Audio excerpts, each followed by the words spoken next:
नबी अकरम सल्लल्लाहु अलैहि वसल्लम दी हदीसे पाक भी है कि सब नालों चंगा मुसलमान वो आ जिहड़ा आपदा बीवी दे नाल सलूक चंगा करदा है। माँ बाप भैन भरा आपदा घर बार वसेब आपदियां सहेलियां सारिਆਂ ਨੂੰ छड्ड छुड्ड के जिहड़ा हैगा ना तुहाडे कोल आ जांदी है। एक दो कलमिਆਂ ਦੇ ਬੰਧਨ ਦੇ ਵਿੱਚ ਵੱਜ ਜਾਂਦੀ ਆ, ਉਹਦੇ ਨਾਂ ਦੇ ਨਾਲ ਉਹਦੇ ਪਿਓ ਦਾ ਨਾਂ ਲੈ ਜਾਂਦਾ ਹੈ, ਉਹਨੂੰ ਉਹ ਘਰ ਬਾਰ ਜਿਹੜਾ ਉਹਦੇ ਵਾਸਤੇ ਬਗਾਨਾ ਹੋ ਜਾਂਦਾ ਹੈ, ਉਹ ਤੁਹਾਡੇ ਘਰ ਆ ਜਾਂਦੀ ਹੈ।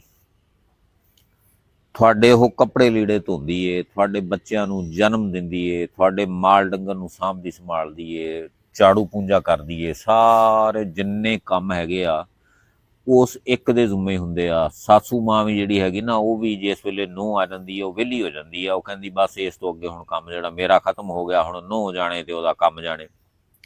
ਨਨਾਨਾ ਵੀ ਜਿਹੜੀਆਂ ਵੀ ਭਰਜਾਈ ਦੇ ਕੋਲੋਂ ਵੀ ਇਹ ਕੱਪੜੇ ਕੁੱਪੜੇ ਵੱਲ ਸੀ ਲੈਂਦੀ ਹੈ, ਜੋ ਕੱਪੜ ਜਿਹੜਾ ਹੈਗਾ ਲੈਣ ਉਹਨੂੰ ਦਿੱਤੀ ਜਾਣਾ। ਉਸ ਗਰੀਬਣੀ ਨੇ ਜਾਨਵਰ ਵੀ ਸਾਂਭਣੇ ਆ, ਤੁਹਾਡੇ ਨਿਆਣਿਆਂ ਨੂੰ ਵੀ ਸਾਂਭਣਾ, ਹਾਂਡੀ ਰੋਟੀ ਵੀ ਕਰਨੀ, ਘਰ ਦੀ ਸਫਾਈ ਵੀ ਕਰਨੀ, ਤੁਹਾਡਾ ਕੱਪੜਾ ਲੀੜਾ ਵੀ ਸੀਣਾ। ਤੇ ਸ਼ਾਮ ਨੂੰ ਜੇ ਤੂੰ ਜਾ ਕੇ ਉਹਨੂੰ ਕੋਈ ਦੋ ਚਾਰ ਗੱਲਾਂ ਸੁਣਾਵੇ ਤੇ ਤੈਨੂੰ ਵੈਸੇ ਮੇਰੇ ਹਿਸਾਬ ਨਾਲ ਤਾਂ ਡੁੱਬ ਕੇ ਮਰ ਜਾਣਾ ਚਾਹੀਦਾ। ਵੀ ਜਦੋਂ ਉਹ ਤੇਰੇ A to Z ਸਾਰੇ ਮਾਮਲਾਤ ਨੂੰ ਸਮਝਦੀ ਆ, ਸੰਭਾਲਦੀ ਆ, ਤੇ ਫਿਰ ਜਿਹੜਾ ਹੈਗਾ ਫਿਰ ਤੂੰ ਕਰੇ, ਫਿਰ ਉਹੀ ਮਾਵਾਂ ਭੈਣਾਂ ਜਾਂ ਰਿਸ਼ਤੇ ਜਿਹੜੇ ਹੈਗੇ ਨਾ ਉਹ ਸਾਥ ਨਹੀਂ ਦਿੰਦੇ, ਤੂੰ ਸੱਚਾ ਹੁੰਦਾ ਉਹ ਝੂਠੀ ਹੋ ਜਾਂਦੀ ਆ।